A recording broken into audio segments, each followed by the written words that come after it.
एक समय की बात है। एक घना जंगल था जिसमें हर तरह के छोटे बड़े जानवरों और पक्षियों का बसेरा था। उसी जंगल के एक पेड़ पर घोंसला बनाकर एक टूनी चिड़िया भी रहा करती थी।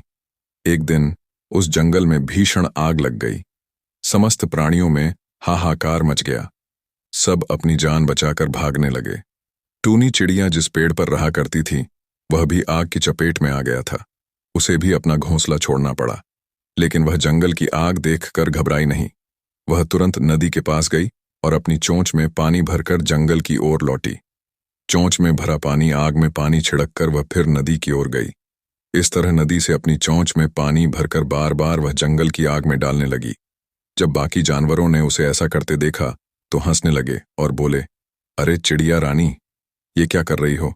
चोंच भर पानी से जंगल की आग बुझा रही हो। मूर्खता छोड़ो और प्राण बचाकर भागो। जंगल की आग ऐसे नहीं बुझेगी।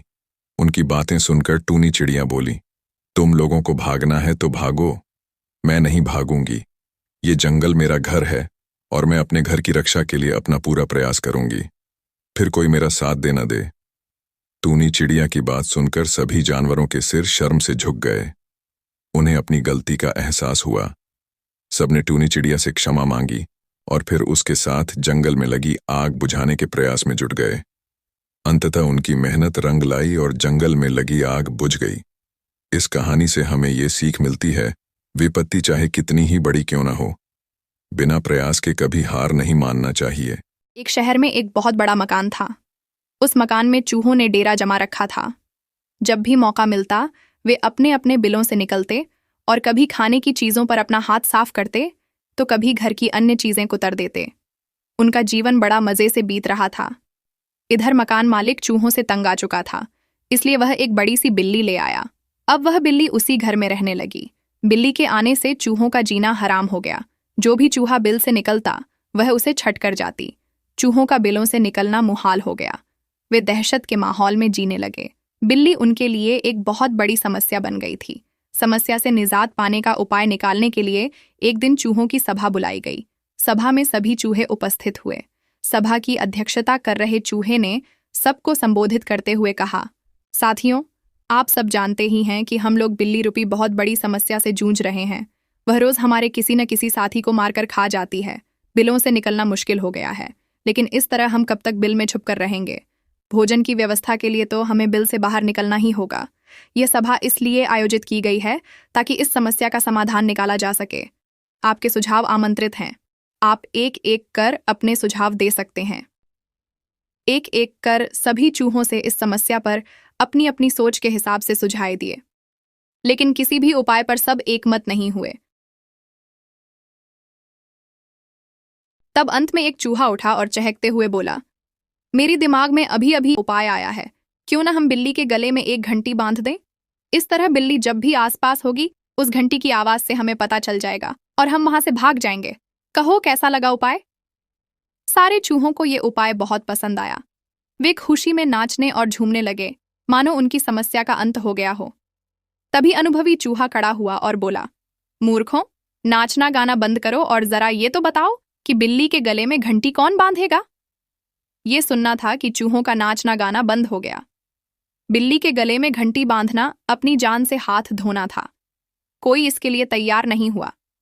सभा में शांति छा गई थी। तभी इस शांति को चीरते हुए बिल्ली के कदमों की आहट सबके कानों में पड़ी और फिर क्या था?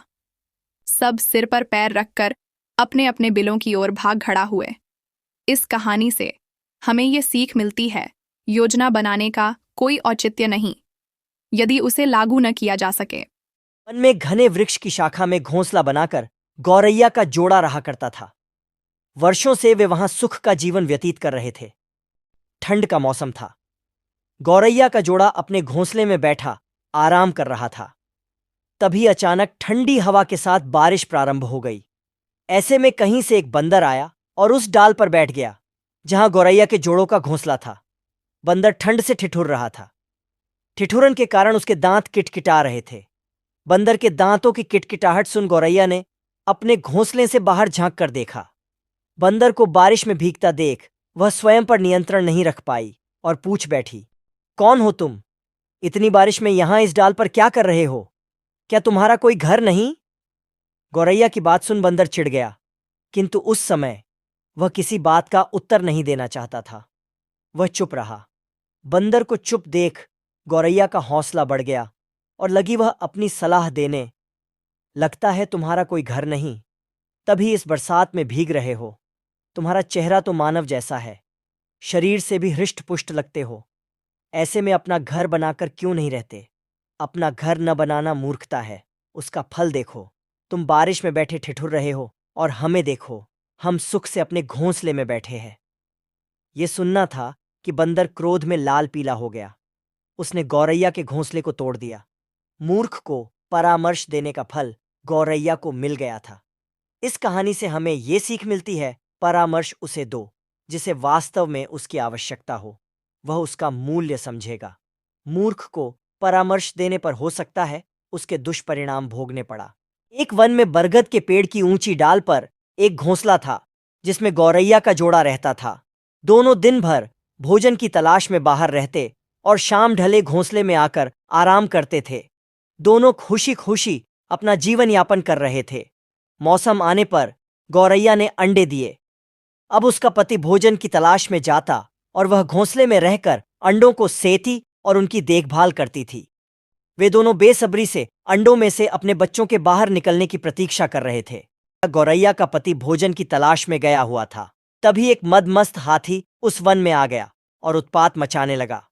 वह अपने विशालकाय शरीर से टकराकर और सूंड से हिला हिलाकर पौधों को उखाड़ने लगा। कुछ ही देर में सारा वन तहस नहस हो गया। आगे बढ़ते बढ़ते वह उस बरगद के पेड़ के पास पहुंचा जहां गौरैया का घोंसला था। वह जोर जोर से पेड़ को हिलाने लगा, लेकिन बरगद का पेड़ मजबूत था।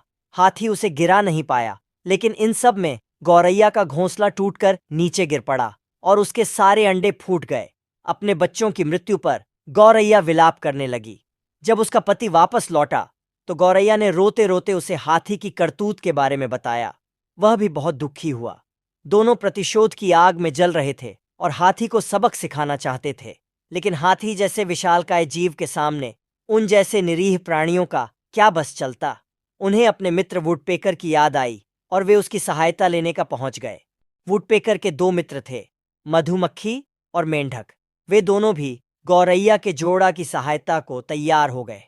सबने मिलकर योजना बनाई और हाथी को सबक सिखाने निकल पड़ा।